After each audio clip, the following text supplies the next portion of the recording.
Got a full business bulletin for you now. Stephen is with us here on set, and he's starting with that train strike we were telling you about a little bit earlier on in Germany. Yeah, that's right. As you were saying, freight services affected yesterday. Passenger services now on Germany's Deutsche Bahn being affected by the walkout by drivers. That was from the early hours of this morning. The action is due to last until Sunday and will be the longest stoppage in the company's history.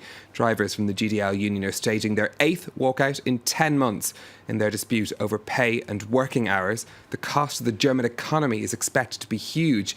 Let's listen to Alexander Schumann from the German Chambers of Commerce.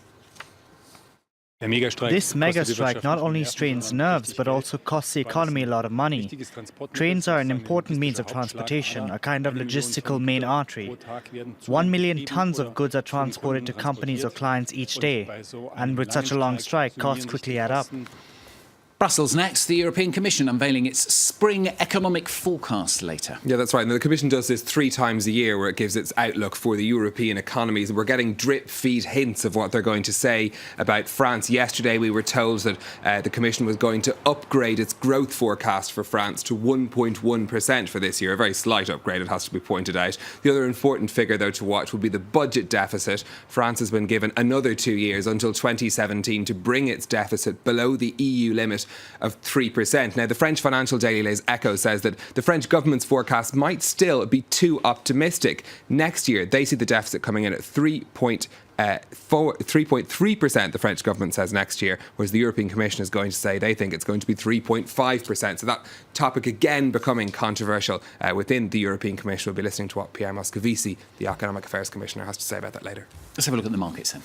Well, here in Europe, all the European markets are back in business after their various holidays. London's FTSE 100 has opened up after being off for the bank holiday in the UK yesterday, up with 0.6%, as you can see. Meanwhile, Paris and Frankfurt are trading down. Over in Asia, Chinese markets down pretty sharply. This after media reports that banks could be put under stricter regulations. The Shanghai Composite down almost 4% in trading today. We're also casting an eye on the shares in Sydney. That's the ASX 200 that you can see there. This after the central bank in Australia cut interest rates for the second time in 4 months to 2%. Shares, though, just slightly down. We'll take a look now at some of the day's other business stories. The concrete giants Lafarge and Holcim say that US and Canadian regulators have cleared their mega merger. The €41 billion deal between the Swiss and French companies was first mooted last year. The firms have agreed to sell plants and terminals to settle competition law issues in the United States. Profits at the Swiss bank UBS have jumped by almost 90% in the first quarter. The lender saw net earnings of just less than €1.9 billion over the 3-month period. The bank says it's in discussions, though, with several different authorities over settling allegations of currency market manipulation. Shares in the bank opened up over 4% in Zurich. And the German airline Lufthansa saw revenues rise by 8% in the first 3 months of the year. That's despite a 4-day pilot strike in March that hit long-haul services.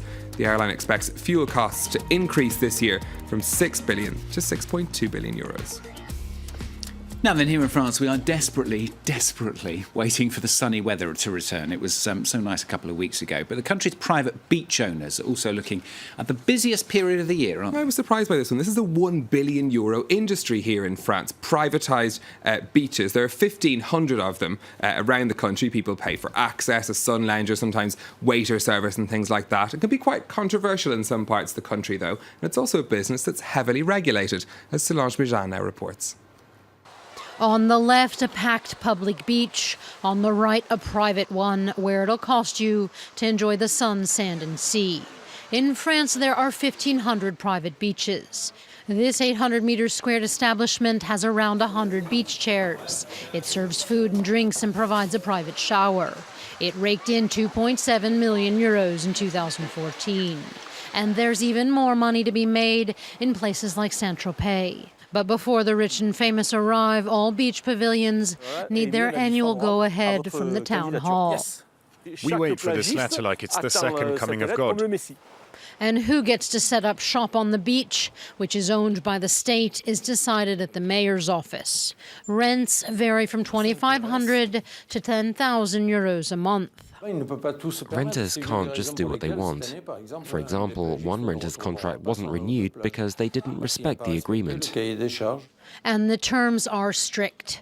Renters must clean up the beach, not go over their designated areas, keep the noise down, and above all, leave an at least 20-meter wide passageway for the public. To check everything's in order, inspectors pay surprise visits to measure, calculate, and double-check.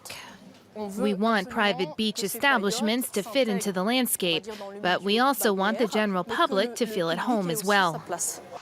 A delicate balancing act for private beach establishments in France bring in €1 billion a year. I have to admit, watching that I quite like the idea of becoming a beach inspector. Do I you? think it could be quite a nice Do you? job.